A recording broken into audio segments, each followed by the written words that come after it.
Para minha família, eu não valia nada, eu não prestava, eu era a pior pessoa desse mundo, simplesmente porque eu queria levar a minha vida da minha maneira. Eu não queria seguir os mesmos passos que eles. Mas antes de continuar a minha história, eu quero deixar bem claro que isso aqui não é para falar mal de igreja nenhuma e muito menos de religião. Isso aqui é apenas o meu relato, apenas o que aconteceu diante a minha postura e a postura da minha família.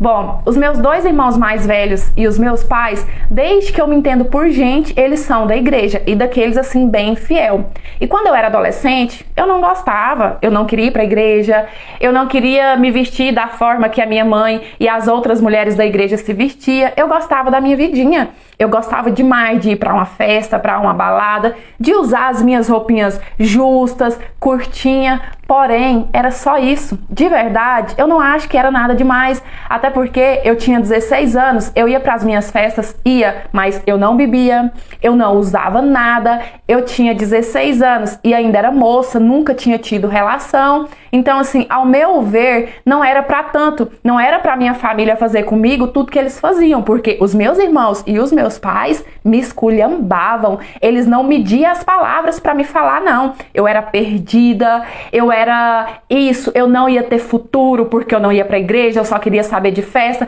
Lembrando que eu também estudava, tá? Eu ia para a escola muito certinho. Eles me falavam coisas terríveis. Naquela época, eu tinha uma amiga que morava numa comunidade e os meus pais, eles detestavam quando eu ia para lá. E nesse ponto, eu até dou razão para eles, porque essa comunidade naquela época já era muito perigosa e até hoje ainda é. Então até aí eu concordo com eles. E aí um dia ia ser o aniversário dessa minha amiga e eu já tinha dito para minha mãe, olha mãe, tal dia é o aniversário da minha amiga, eu vou, tá? Beleza, chegou o dia, tá todo mundo se arrumando para ir para a igreja e eu tava me preparando para ir para o aniversário. Como a comunidade era muito longe da minha casa, eu tinha que sair mais cedo, né, para não ir à noite, não ir tarde da noite. E aí, arrumei de modo que eu tinha costume de me arrumar. Vesti uma calça jeans colada, os meus jeans naquela época só era daquele jeito, bem coladinha, de cós baixo, nessa cintura baixa. Coloquei um cropped vermelho, que não era decotado aqui no seio, mas era com a barriga de fora.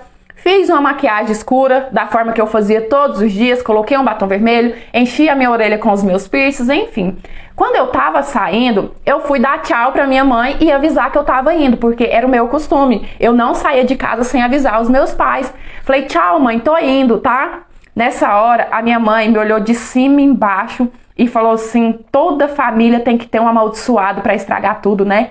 Maldita hora que eu fui ter você. Eu preferia 1000 vezes ter tido só os seus irmãos do que ter que aguentar a vergonha, a humilhação de ser a sua mãe. O problema da minha família é que eles achavam que pelo simples fato de eu não gostar de ir para a igreja, de eu gostar de sair, de vestir as minhas roupas, que eu também não tinha sentimento, que aquelas palavras deles não me machucavam.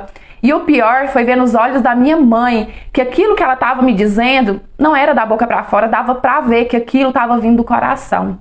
Na comunidade que a minha amiga morava, tinha um cara que ele era bem barra pesada. Na verdade, tinha vários caras. Mas esse em questão, ele passou vários anos na prisão, cumprindo diversos que ele tinha cometido, uma coisa pior que a outra.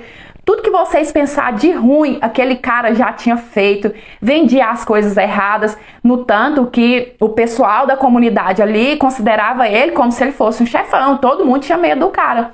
E toda vez que eu ia lá, que a gente se topava, ele ficava dando em cima de mim, como ele fazia com todas as meninas novinhas que ele visse ali, principalmente que não fosse da comunidade. E me cantava, e dava em cima de mim, e eu nunca dei bola pra ele. Não porque eu tinha medo, porque naquela época eu não era muito de ter medo das coisas, não. Eu achava que comigo nunca ia acontecer nada. Mas eu não dava bola pra ele por causa exatamente das coisas que ele fazia, da pessoa